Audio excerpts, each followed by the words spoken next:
everyone and welcome back to my Luto serye. And this time, hindi tayo gagawa ng menu na ulam, kundi dessert. So, gagawa tayo ng cassava cake. Ayun, dahil nakaready na lahat ng mga ingredients, mga mariko. Niyadyad na natin ang mano-mano yung balinghoy or kamuting kahoy at pinigaan na rin natin. And of course, ayan na nga ang ating mga ingredients. Ang aking kamuting kahoy ay kunti lamang. So, mahigit lang siya 1 kilo Mars. Ayan. Wala sa plano pero bigla ko nga naisip na what if gagawa tayo ng cassava cake dahil meron naman akong ingredients na naka-stock dito sa bahay. Ayun na nga, ang condensed milk, evaporated milk, cheese, at syempre ang itlog. So ayan, pang-amin lang to mga Mars sa dessert namin or merienda. Ayan, habang minimekos-mekos natin lahat ng mga ingredients dyan sa ating mixing bowl ay syempre nag-caramelize na rin tayo ng sugar dyan sa ating lanera at dyan nga natin ihuhulma ang ating cassava cake at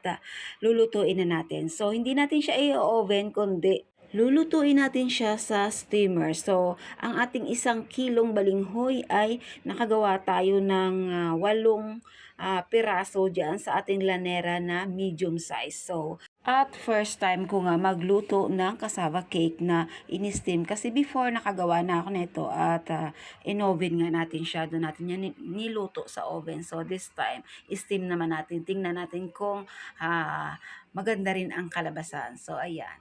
Isasalang natin siya ng mga less than 1 hour or 50 minutes, ganon. So, syempre, ita-timer natin at i-check pa rin natin sa ating toothpick. Pag tinusok mo siya at hindi na siya dumikit doon sa toothpick, ay okay na yan, luto na. At palalamigin natin. Ayan na nga, meron tayong 8 pirasong nagawa at ilalagay na natin sa ating steamer. Ayan, medyo maliit lang aking steamer, kaya 3 salang lang yung ating nagawa dyan. At ayun na nga. A moments later, ayun, tatakpan lang muna natin at iwanan natin dyan. Syempre nakasit ang ating timer. So ang takip pala ng ating steamer ay binalot natin sa tela para pag nag-moist ay hindi siya papasok doon sa ating lanera dahil wala nga tayong nilagay na foil or hindi natin tinakpan sa loob.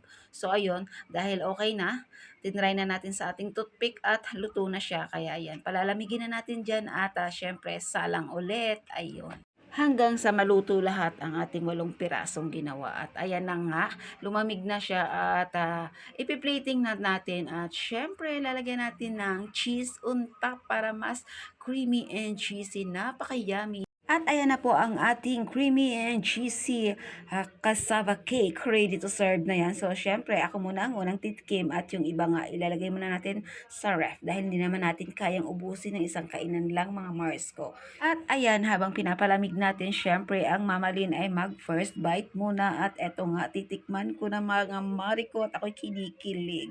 Napakasarap, amoy pa lang ay talagang masarap na at ayun. Ayun na nga, napaka-perfect, napakasarap talaga. Masarap din naman pala siya steam.